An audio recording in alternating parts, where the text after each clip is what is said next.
இப்போ நம்ம உள்ளே வெளியே ஷோவில் நம்ம கூட சாக்ஷி அகர்வால் இருக்காங்க. ஸோ அவங்க கிட்ட தான் நம்ம கொஷின் கேட்க போகிறோம். எங்கள் எல்லாருக்குமே தெரியும் நீங்கள் பயங்கரமான ஜிம் அடிக்ட் அப்படின்னு. ஸோ இப்போ ஒரு ஃபுல் லென்த் ஆக்ஷன் மூவியில் நடிக்க போகிறீங்க. அந்த படம் ஃபுல்லாக பயங்கரமான ஃபைட் சீக்வன்ஸ்லாம் இருக்குது. ஸோ அந்த படத்தில் உங்கள் கூட கம்பைன் பண்ணி நடிக்கிறது ஒரு ஹீரோ சூஸ் பண்ணுவேன் அப்படின்னா யாரை சூஸ் பண்ணுவீங்க? அண்ட் எதனால் அந்த ஆக்டரை நீங்கள் சூஸ் பண்ணுறீங்க?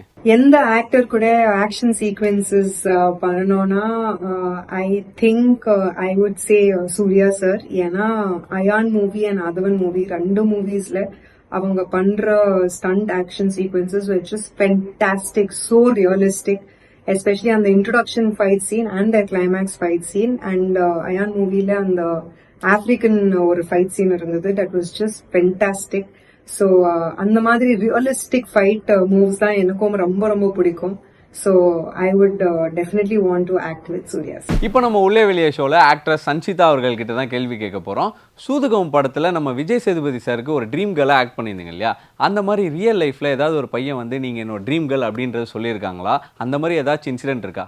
சூதுகம் படத்துக்கு ரொம்ப ரொம்ப தேங்க்ஸ் டு காட். பிகாஸ் உண்மையாக என் லைஃப்பில் இன்னொரு 20 படம் பண்ணாலும் எனக்கு 50 வருஷம் ஆனாலும் இவ்வளோ ஒரு பேர் கிடைக்காது. அந்த இமேஜினரி ரோலில் வந்து இப்போ வரைக்கும் இண்டஸ்ட்ரியில் வெளியில் எல்லாருமே வந்து நீங்கள் உண்மையாக இருக்கீங்களா இல்லை இமேஜினரி ரோலில் வந்திருக்கீங்களா அப்படின்னா எத்தனை பேர் எனக்கு கேட்டிருக்காங்க எனக்கு தெரியாது. அண்ட் யாரெல்லாம் நான் நிறைய பேர் மீட் பண்ணியிருக்கேன் எல்லாருமே வந்து உண்மையாக ட்ரீம் கேர்ள் இருந்தால் இப்படி தான் இருக்கணும்னு கூட நிறைய பேர் எனக்கு சொல்லியிருக்காங்க. பட் ஆனால் அது அந்த கேரக்டர் நம்ம பண்ணும்போது என்னெல்லாம் ஃபேஸ் பண்ணோம், எப்படி ஒரு சேலஞ்சிங்காக இருந்ததுன்னா நமக்கு தான் தெரியும். But I am so happy. இப்போ நம்ம உள்ளே வெளியே ஷோவில் ஆக்ட்ரஸ் ஜனனி கிட்ட தான் கேள்வி கேட்க போகிறோம். அவனிவன் படத்தில் போலீஸ் கேரக்டரில் சூப்பராக கலக்கியிருப்பீங்க. அந்த படத்தில் பார்த்தீங்கன்னா விஷால் சாரை பயங்கரமாக மிரட்டியிருப்பீங்க.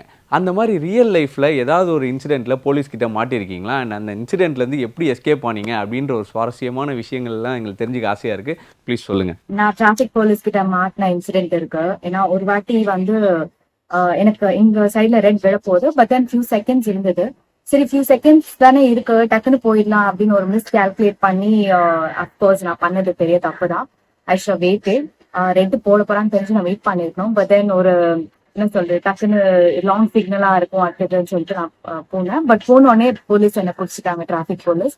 அண்ட் தென் ஜன்னல் இறக்குன உடனே லைக் எங்கேயோ பார்த்த மாதிரி இருக்கே அப்படின்னு யோசிச்சுட்டு, நீங்க அவனிவன்ல வந்துட்டு கான்ஸ்டபிள் பேபி தானே அப்படின்னாரு. சரி ஆமா, ஸோ அதனால தயவு செஞ்சு இப்படி பண்ணாதீங்கன்னு சொல்லி ரொம்ப ரொம்ப ஸ்ட்ரிக்டா ஒரு வார்னிங் கொடுத்து அதுக்கப்புறம் விட்டாங்க. ஸோ இனி வரைக்கும் நான் ரிக்ரெட் பண்றேன். பட் தென் அது வந்து டெஃபினட்டா மறக்க முடியாத ஒரு இன்சிடென்ட். இப்போ நம்ம ஆக்ட்ரஸ் வசுந்தரா கிட்ட தான் கேள்வி கேட்க போகிறோம். ஸோ இப்போ நீங்கள் ஒரு டேரக்டராக அவதாரம் எடுக்கிறீங்கன்னு வைங்களேன். ஸோ அந்த படம் வந்து எந்த மாதிரி ஜானராக இருக்கும்? அண்ட் அந்த படத்தில் நடிக்கிறதுக்காக யார் யாரெல்லாம் நீங்கள் கேஸ்ட் பண்ணுவீங்க? வெயிட்டிங் டிரெக்ஷன் சான்ஸ் கிடைச்சாலாம் கிடைச்சா ஆசைதான். பட் அது வந்து ஐ திங்க் ஆப்வியஸா ஸ்டோரிக்கு சூட் ஆகிற பர்சன் தான். If they are you know generous enough to give me dates and accept my story. But எனக்கு ட்ரீம் காஸ்ட்னாக்க எனக்கு யாராவது லைக் மணிகண்டன் மாதிரி இல்ல சித்தார்த் மாதவன் அவங்கள மாதிரி கொஞ்சம் லுக்ஸ் நேச்சுரல் பட் லுக்ஸ் செம்ம பெர்ஃபார்மர், சட்டில் செம்ம பெர்ஃபார்மரா இருக்கிறவங்க தான் எனக்கு. ஆனா ரொம்ப இன்டிமிடேட் ஆயிடுவேன்னு நினைக்கிறேன். நான் தெரியல. விமென்னா somebody like Aditi Balan or like you know like Nithya Menen எல்லாம் ட்ரீம் தான். அது வந்து சீன் எல்லாம் போடல, ஜஸ்ட் ஒரு ஆக்ட்ரஸ் ஜனனி அவர்களுக்கான அடுத்த கேள்வி. இப்போ ஒரு நாள் நீங்கள் ஷூட் இல்லாதப்போ வீட்டில் தனியாக இருக்கீங்க. அப்போ உங்களுக்கு நைட்டு ஒரு ஃபோன் கால் வருது. ஃபோன் காலில் எடுத்து பேசினா உங்கள் குரலே உங்களுக்கு திருப்பி கேட்குது, ஹலோ நான் ஜனனி அப்படின்னு சொல்கிறாங்க. ஸோ அப்போ வந்து உங்களோட ரியாக்ஷன் ஃபஸ்ட்டு என்னவாக இருக்கும்? அண்ட் சப்போஸ் இப்போ அவங்ககிட்ட ஒரு 5 கொஷின் கேட்க போகிறீங்க அப்படின்னா அந்த 5 கொஷின் என்னவாக இருக்கும்? திடீர்னு நான் என்னோட வாய்ஸ் கேட்டா கண்டிப்பா எனக்கு ரொம்ப ஒரு செகண்ட் தூக்கி வாரி போடுவோம், என்னடா அது அப்படின்னு. ரொம்ப ஸ்பூக்கியா இருக்கும். இன்னொரு சைடு என்னன்னா மேபி யாராவது ஏதாவது பிளான் பண்றாங்களா அப்படின்னு தோணும். இதுதான் டக்குன்னு மைண்டுக்கு வர இது. அதுக்கப்புறம் நான் என்கிட்டே வந்து 5 கேள்வி கேட்கணும்னா, ஃபர்ஸ்ட் வந்து த ஆப்வியஸ் கொஸ்டின், நீ வந்து நடிகை ஆகலைன்னா என்ன ஆயிருப்ப அப்படின்னு நான் கண்டிப்பா கேட்பேன். செகண்ட் வந்து லைக் டைரக்ஷன்ல இன்ட்ரெஸ்ட் இருக்கா அப்படின்னு கேட்பேன். தேர்ட் வந்து லைக் இப்போ நிறைய படங்கள் வருது ஆர் நிறைய படங்கள் வந்து முடிச்சிருக்கு, லைக் பழைய படமோ ஏதோ, இவங்களை விட நான் பெட்டரா பண்ணிருப்பேன் அப்படின்னு நினைச்சா அது என்ன படம். அண்ட் நாலாவது வந்து லைக் உன் வாழ்க்கையிலேயே வந்து இது வரைக்கும் நடந்த விஷயங்கள் ஏதாவது நீ திரும்பி போய் மாத்தணும் அப்படின்னு நினைச்சா எதை போய் மாத்தணும்.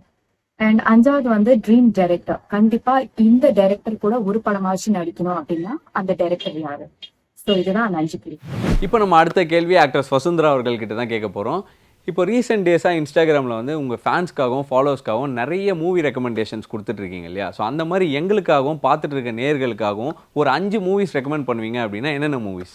ரெக்கமெண்டேஷன்ங்கிற பேர்ல நான் ஒன்றும் அவ்வளோ பெருசாக சொல்ல போகிறது கிடையாது. You cannot expect like obscure award winners எல்லாம் நான் சொல்ல போகிறது கிடையாது. பட் எனக்கு எல்லார் மாதிரியும் எனக்கும் கொரியன் ஃபிலிம்ஸ் ரொம்ப பிடிக்கும்.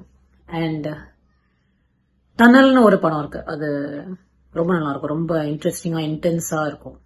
அண்ட் இன்னொன்று வந்து பாரசைட் டைரக்டர் வந்து I think he got fame because of Parasite. But அதுக்கு முன்னாடி மெமரிஸ் ஆஃப் மர்டர்னு ஒரு படம் பண்ணார். அது வந்து ஐயோ பார்க்கறதுக்கு கொஞ்சம் கஷ்டமா தான் இருக்கும், பட் சூப்பரா பண்ணியிருந்தாங்க. அண்ட் ஐ திங்க் எனக்கு ஹாரர் மூவி ரொம்ப பிடிக்கும். பட் அது என்ன பிரச்சனைனாக்கு நிறைய பார்த்தோம்னா ப்ரெடிக்ட் பண்ண ஆரம்பிச்சிடும். இங்க இந்த இப்ப மிரர் மூடுவாங்க, அங்க கோஸ்ட் தெரியும் பாரு அப்படின்னு ப்ரெடிக்ட் பண்ண ஆரம்பிச்சிருவோம். பட் ஹாரர் மூவிஸ்ல வந்து I really like hereditary. And அது வந்து என்ன ப்ரெடிக்ஷன் நான் இப்போ வரும்னு எக்ஸ்பெக்ட் பண்ணினோம், அது வந்து கொஞ்சம் ஒன்று முன்ன பின்ன கொஞ்சம் ஏதோ ஒரு டிஃப்ரெண்டா இருந்தது. எனக்கு அது ரொம்ப பிடிச்சிருந்தது. It was unexpected and very nicely ton. அப்புறம் வந்து 2 ஃபேவரட் மூவிஸ், அது வந்து எல்லாரும் பார்த்துருப்பாங்க, ரெக்கமெண்டேஷன்னே சொல்ல முடியாது. பட் என்னோட ஆல் டைம் தமிழ் மூவி வந்து பஞ்சதந்திரம். அது வந்து என்ன பேட் மூட்ல இருந்தாலும் எவ்வளவு தடவை பார்த்தாலும் அந்த ஃபிலிம் எனக்கு போரே அடிக்காது. And my all time English movie is fried and prejudice. இதுவும் எல்லா பொண்ணுகளும் பார்த்துருப்பாங்க. பட் நீங்க பார்க்கலனாக்க ப்ளீஸ் பாருங்க, இட் இஸ் பிரில்லியன்ட். ஆக்சுவலி இது வந்து மூவியா பண்ணாங்க, அதுக்கு முன்னாடி சீரீஸா பண்ணியிருந்தாங்க, அதுவும் ரொம்ப சூப்பரா பண்ணியிருந்தாங்க. அது வியூவிங்க்கு அவைலபிளா இருக்கான்னு தெரியல, பட் அது இருக்கும்போது நான் பார்த்தேன், சூப்பரா இருந்தது. டெஃபினட்டா மிஸ் பண்ணாம பாருங்க. ஆக்டர் சஞ்சிதா அவர்களோட அடுத்த கேள்வி, எல்லா பர்சனுமே ஹாப்பியாவோ சேடாவோ இருந்தால் ஏதாவது ஒரு பர்டிகுலர் பிளேஸ்க்கு போய் ரிலாக்ஸ் பண்ணுவாங்க. ஸோ அந்த மாதிரி வந்து நீங்கள் ஹாப்பியாவோ இல்லை சேடாவோ இருந்தால் எந்த பிளேஸ்க்கு போவீங்க? எதனால அந்த பிளேஸ் உங்களுக்கு ரொம்பவே ஸ்பெஷல்? நான் ரொம்ப ஃபீலிங் லோ அந்த டைம்ல நான் டிராவல் பண்ற இடம் வந்து கண்டிப்பா ஹிமாலயாஸ் பெல்ட் தான். நார்த்துக்கு போயிடுறேன். Most of the time I will be north, Rishikesh or Ranikhet or anywhere. But ஆனா இந்தியால எனக்கு வந்து சடனா ஒரு சின்ன பிரேக் வேணும்னா கண்டிப்பா அது திருவண்ணாமலை.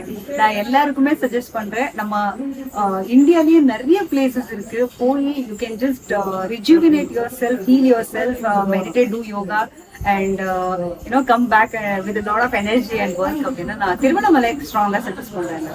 இப்போ சாக்ஷி அகர்வால்காக ரொம்ப ஒரு இன்ட்ரெஸ்டிங்கான கொஸ்டின் தான் வச்சிருக்கோம். அதுக்கு என்ன ஆன்சர் பண்ண போறாங்க அப்படின்றத வந்து எதிர்பார்த்து காத்துட்டு இருக்கேன். ஸோ என்னன்னு பார்த்தீங்கன்னா, இப்போ நீங்கள் ஒரு ஃப்ளைட்டில் போயிட்டு இருக்கீங்க, ட்ராவல் பண்ணிட்டு இருக்கீங்க, ரொம்ப ஹாப்பியாக அப்படியே ஜாலியாக ட்ராவல் பண்ணிட்டு இருக்கீங்க. ஆனால் அந்த இடத்துல ஹைஜாக்கர்ஸ் உங்கள் ஃப்ளைட்டை ஹைஜாக் பண்ணிடுறாங்க. ஸோ இந்த இடத்துல ஒரு ஜிம் ஃப்ரீக்காக இருக்கீங்க நீங்கள், ஸோ வந்து பயங்கர போல்டான ஒரு பர்சனாக இருக்க நீங்கள், எப்படி அந்த ஹைஜாக்கர்ஸை வந்து நீங்கள் க்ளோஸ் பண்ணி எப்படி நீங்கள் உங்கள் கோ பேசஞ்சர்ஸ் எல்லாம் காப்பாற்ற போறீங்க அப்படின்றதான் சொல்ல போறீங்க? So a very interesting question, the second question.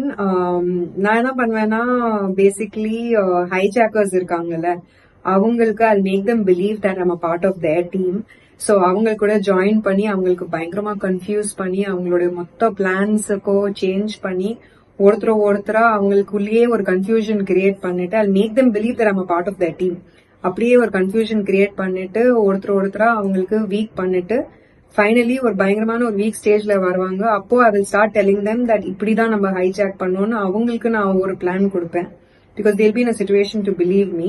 And அந்த பிளான் பாத்தீங்கன்னா it will be planned in such a way that I can take them down and save the passengers. Actor Sanchita அவர்களுக்கான அடுத்த கேள்வி, இப்போ நீங்கள் உங்களோட ரியல் லைஃப்பில் ஏதாவது ஒரு மூவி கேரக்டராக வாழணும் அப்படின்னு ஆசைப்பட்டீங்க அப்படின்னா எந்த மூவி கேரக்டர் சூஸ் பண்ணுவீங்க அண்ட் அதுக்கான ரீசன் என்ன? உண்மையா வந்து சூதுகம் நான் பண்ணிருக்கேன், அந்த கேரக்டர் எனக்கு ரொம்ப பிடிச்சிருக்குன்னு நான் சொல்லல. உண்மையான சின்ன வயசுல எனக்கு வந்து இமேஜினரி ரோல், இல்யூஷன், ஏன்னா நான் இருக்கேன் பட் ஆனால் யாருக்கும் தெரியக்கூடாது அப்படின்னு ரொம்ப சின்ன வயசுல நான் ஆசைப்பட்டேன். பட் அது ஆசைப்பட்ட மாதிரியே சூதுகம் அந்த ரோல் எனக்கு கிடைச்சது. ஷாலோமா imaginary character.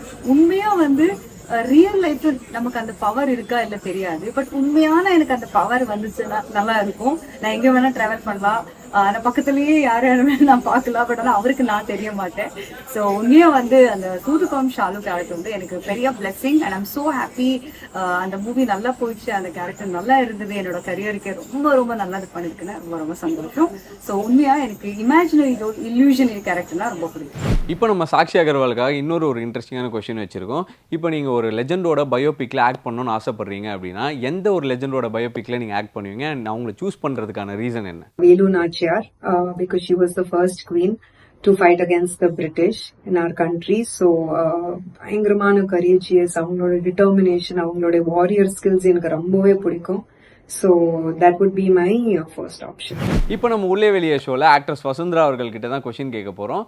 Modern love Chennai web சீரிஸில் லாலா குண்டா பொம்மைகள் எபிசோடில் ஆக்ட்ரஸ் கௌரி அவர்களுக்கு வந்து நீங்கள் ஒரு சிஸ்டராக ஒரு ரோல் ப்ளே பண்ணியிருந்தீங்க அண்ட் ஆஸ் அ மென்டராகவும் இருந்தீங்க அதில். ஸோ அந்த மாதிரி உங்களோட ரியல் லைஃப்பில் உங்களோட மென்டராக யாரை பார்க்குறீங்க அண்ட் அதுக்கான ரீசன் என்ன? I cannot really answer this question because எனக்கு மென்டர்ங்கிற பேர்ல யாரும் எனக்கு ஆக்சுவலா இருந்தது கிடையாது. ஃபேமிலி அஃப்கோர்ஸ் இருக்காங்க, பட் நீங்க சொல்றது மென்டர் ஸ்பெசிஃபிக்கா கேக்குறீங்கல்ல, ஸோ அது வந்து எனக்கு ஆக்சுவலி யாரும் இருந்தது கிடையாது. Hopefully someone will be there at some point. Actress Janani அவர்களுக்கான அடுத்த கேள்வி, இப்போ நீங்கள் ஆக்ட்ரஸ் ஆனதுக்கப்புறம் நிறைய பப்ளிக் பிளேஸ்லாம் போயிருப்பீங்க இல்லையா? ஸோ நீங்கள் போன இடத்துல உங்களை ஆக்ட்ரஸ்ன்னு ரெகக்னைஸ் பண்ணாமல் உங்களை தெரியாமல் யாராச்சும் வந்து பாராட்டியிருக்காங்களா? அந்த மாதிரி ஏதாச்சும் ஒரு இன்சிடென்ட் நடந்திருக்கா? நான் யாருனே தெரியாம என்ன பாராட்டியிருக்காங்க. எங்கன்னா Dubai airport like first time நான் துபாய் போறேன். அண்ட் லைக் ஆப்வியஸ்லி ரொம்ப ஸ்ட்ரிக்டா இருப்பாங்க இல்லையா? ஸோ அங்க வந்து இமிகிரேஷன் ஆஃபீஸர் வந்து என்ன ரொம்ப நேரம் முடிச்சு பார்த்துட்டே இருந்தாரு. ஸோ நான் பயந்துட்டே இருந்தேன். லைக் நான் திருப்பி என் டாக்குமெண்ட்ஸ் பார்த்துட்டே இருந்தேன். லைக் எல்லாமே இருக்கா அப்படி பார்த்துட்டு இருந்தேன். இல்லை ஒரு வேளை தப்பா ஏதாவது சப்மிட் பண்ணிட்டோமா அது மாதிரி கொஞ்சம் ரொம்ப டவுட்ஃபுல்லா இருந்தது, பயமா இருந்தது. அண்ட் தென் லைக் திடீர்னு அவர் என்னை பார்த்துட்டு இந்த மாதிரி உங்க ஐஸ் வந்து ரொம்ப ஸ்ட்ரைக்கிங்கா இருக்கு, you got the most beautiful pair of eyes அப்படின்னு சொன்னாரு. ஸோ எனக்கு அது ரொம்ப ஹாப்பியா இருந்தது கேட்கும்போது.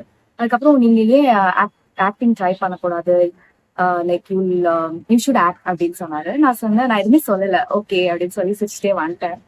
ஸோ அது இப்போ நினைச்சு பார்த்தா ஆக்சுவலி அது ரொம்ப like it was actually very sweet compliment. ஆனால் நான் யாருனே தெரியாம லைக் இட் வாஸ் என்ன சொல்றது ரொம்ப வித்தியாசமா இருந்தது. ஸோ என்ன நடிக்கணும் அப்படின்னு சொன்னாரு. ஸோ அது வந்துட்டு எனக்கு இதுவா இருந்தது.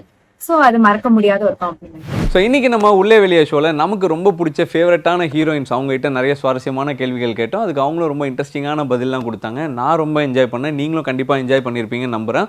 ஸோ நான் இப்போ கிளம்ப வேண்டிய நேரம் வந்துச்சு. மீண்டும் ஒரு சூப்பரான ஷோவில் உங்கள் எல்லாரையும் வந்து சந்திக்கிறேன். Until then Baba from Manoj signing off from உள்ளே வெளியே.